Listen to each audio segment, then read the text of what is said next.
dari kelompok 3, kelas 04 sampai 001 akan menyampaikan materi pertemuan 6 dan 16 pada mata kuliah Manajemen Strategik dengan dosen pengampu Ibu Indawati, SE, MM, MAK. Happy watching! Baik, untuk yang pertama pembahasannya yaitu definisi audit internal. Audit internal adalah proses independen dan objek yang bertujuan untuk memberikan jaminan kepada manajemen mengenai efektivitas, efisiensi, dan keandalan operasi perusahaan. Proses audit internal mencakup evaluasi berbagai aspek bisnis, sistem, proses, dan pengendalian internal untuk memastikan pencapaian tujuan organisasi secara efektif. Baik, yang selanjutnya, peran audit internal. Menurut American Institute of Internal Auditor, audit internal memiliki peran penting meliputi beberapa aspek, antara lain: pertama, melakukan evaluasi dan analisis resiko serta tindak lanjut pengendalian. Yang kedua, melakukan pengujian, pemeriksaan, dan verifikasi kepatuhan terhadap kebijakan, prosedur, dan sistem yang berlaku. Yang ketiga, memberikan keyakinan kepada manajemen internal mengenai risiko dan pengendalian yang ada. Yang keempat, memberikan rekomendasi untuk meningkatkan operasi, kebijakan, dan prosedur. Yang kelima, memberikan konsultasi dalam aspek operasional untuk meningkatkan efektivitas dan efisiensi operasional. Auditor internal memiliki peran yang sudah diatur oleh American Institute of Auditor dalam pengendalian internal perusahaan.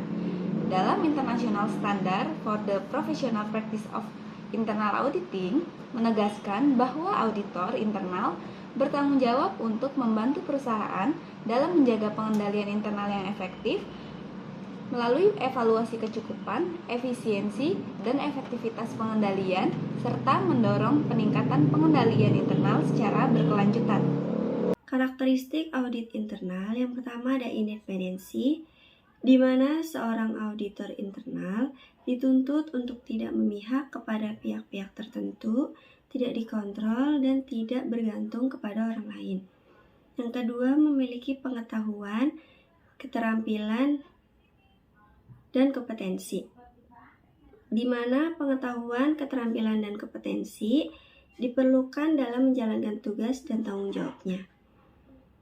Dan yang ketiga, objektivitas, yaitu sikap netral yang tidak memihak, yang memungkinkan seorang auditor internal untuk menjalankan tugasnya dengan integritas.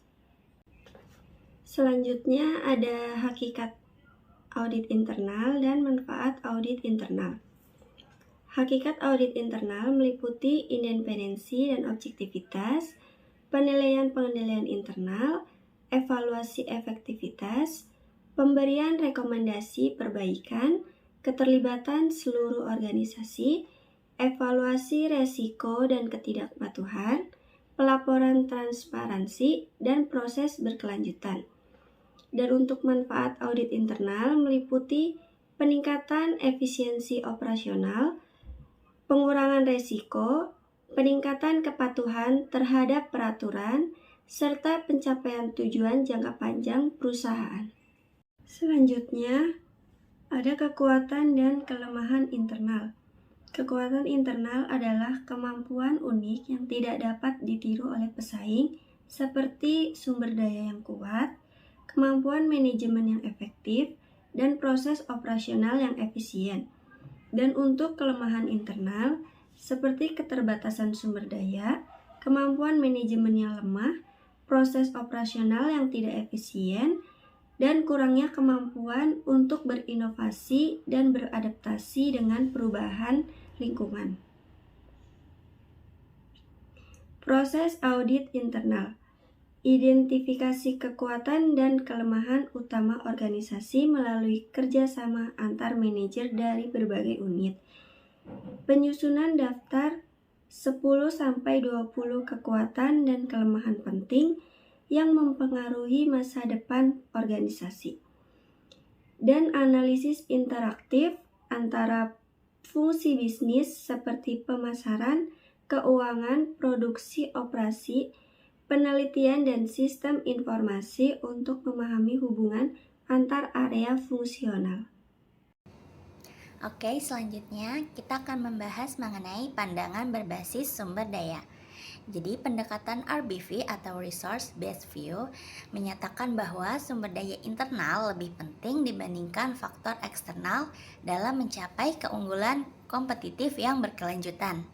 Nah, sumber daya ini terbagi menjadi 3 kategori. Yang pertama, berdasarkan sumber daya fisik, yaitu berupa peralatan, lokasi, teknologi, bahan baku, dan juga mesin serta pabrik. Lalu yang kedua adalah sumber daya manusia, berupa karyawan, pelatihan, pengalaman, pengetahuan, dan keterampilan.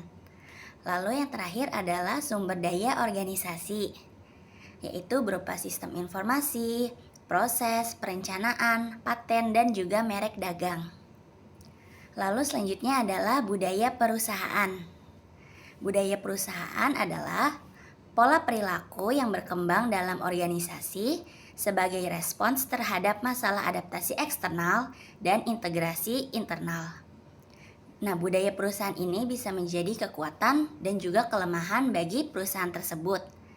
Lalu faktor-faktor pembentuk budaya perusahaan apa aja sih? Yang pertama ada nilai-nilai inti, lalu ada kepercayaan, ada ritual, ada simbol, dan yang terakhir adalah pahlawan organisasi. Oke, selanjutnya kita akan membahas mengenai keuangan atau akuntansi. Analisis keuangan adalah alat penting untuk mengevaluasi kesehatan finansial suatu perusahaan serta mendukung formulasi strategi yang efektif. Nah, fungsi dari keuangan atau akuntansi yang pertama untuk keputusan investasi, yaitu pengalokasian sumber daya untuk proyek atau produk tertentu. Lalu juga bisa membantu keputusan pendanaan seperti menentukan cara terbaik dalam menghasilkan modal, yaitu bisa berupa ekuitas atau utang. Lalu yang terakhir adalah keputusan dividen, untuk menentukan jumlah dividen yang akan dibayarkan oleh perusahaan. Jenis dasar rasio keuangan. Rasio keuangan digunakan untuk mengukur kesehatan finansial perusahaan berdasarkan laporan keuangan. Jenis-jenisnya yaitu 1. Rasio likuiditas adalah mengukur kemampuan perusahaan untuk membayar utang jangka pendek. 2. Rasio profitabilitas adalah untuk mengukur kemampuan perusahaan untuk menghasilkan laba. 3. Rasio solvabilitas adalah mengukur kemampuan perusahaan untuk membayar utang jangka panjang. Keempat, rasio aktivitas adalah mengukur efisiensi penggunaan aset perusahaan. Kelima, rasio efisiensi adalah mengukur kemampuan perusahaan untuk mengelola biaya dan meningkatkan efisiensi. Ketujuh, rasio pasar adalah mengukur kinerja perusahaan di pasar seperti harga saham dan volume perdagangan. Kesimpulan dari pembahasan kali ini yaitu penilaian internal merupakan langkah kritis dalam manajemen strategi dalam membantu perusahaan mendalami kekuatan dan kelemahan internalnya serta menyelaraskan strategi dengan budaya organisasi dan sumber daya yang dimiliki. Dengan audit internal yang efektif serta analisis mendalam terhadap aspek pemasaran dan keuangan atau akuntansi, perusahaan dapat merumuskan strategi jangka panjang yang berkelanjutan untuk mencapai keunggulan kompetitif di pasar global maupun lokal. Sekian materi yang kami sampaikan, semoga bermanfaat untuk teman-teman semua. Thanks for watching.